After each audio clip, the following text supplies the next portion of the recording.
Hey everyone, my name's Andrew and I am a Mountain Hardwear warranty rep, and today we're going to be talking about caring for your tents.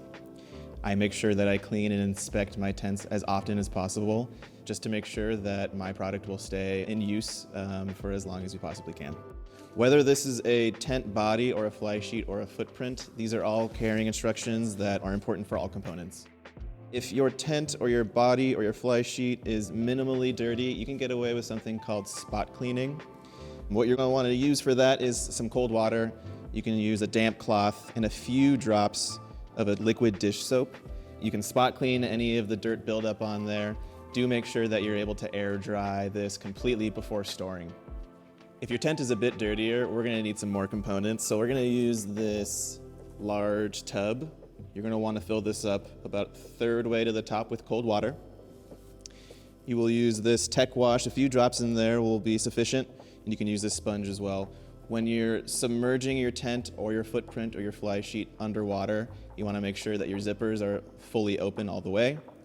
You also want to make sure that you aren't submerging the tent or any component underwater for more than 5 minutes.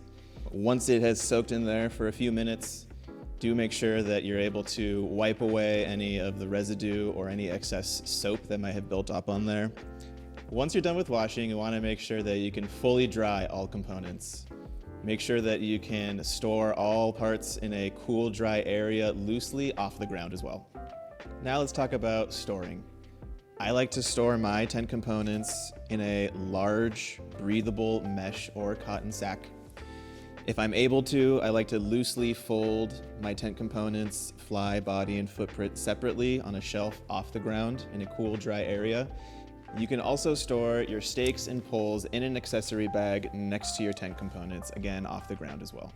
Something that you should avoid when storing your tent will be stuffing your tent components, whether it's the fly or the body, into your stuff sack.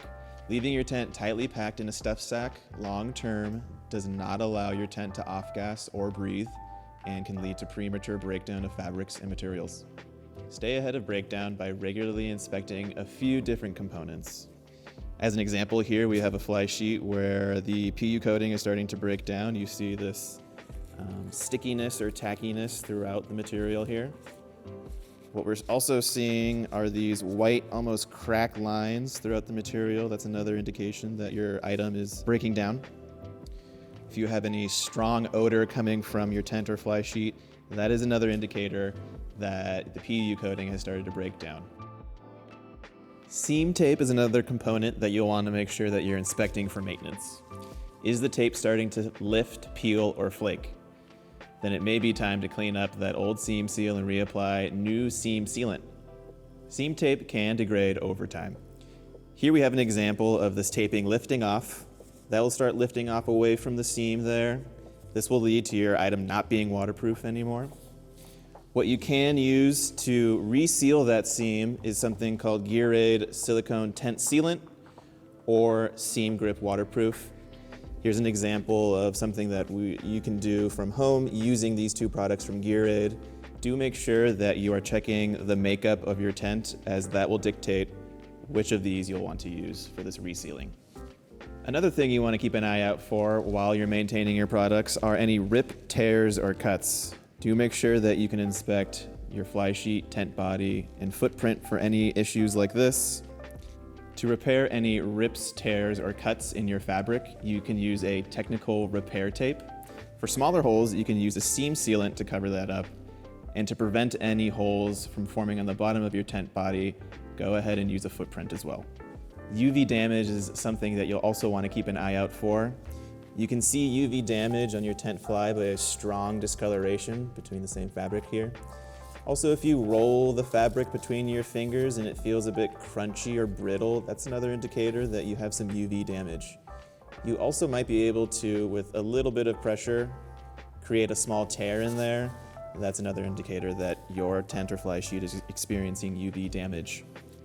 Zippers are another component that you're going to want to make sure that you're keeping an eye on for maintenance. Make sure that your sliders are sliding and functioning smoothly in both directions. Make sure that you're inspecting the teeth And if you have any dirt or gunk buildup in there, you can use a soft bristle toothbrush to clear any of that out. Lastly, you can add some Gear Aid zipper lubricant to make sure that your sliders function smoothly. Finally, inspecting your tent poles is a super important part of tent maintenance. If sections aren't connected properly, you can lead to flaring in your pole section, which will eventually lead to cracks or splits in the pole. Make sure that you're keeping an eye out for warped or bent pole sections as well. Make sure you're inspecting your shock cords as well. Elasticity can degrade over time.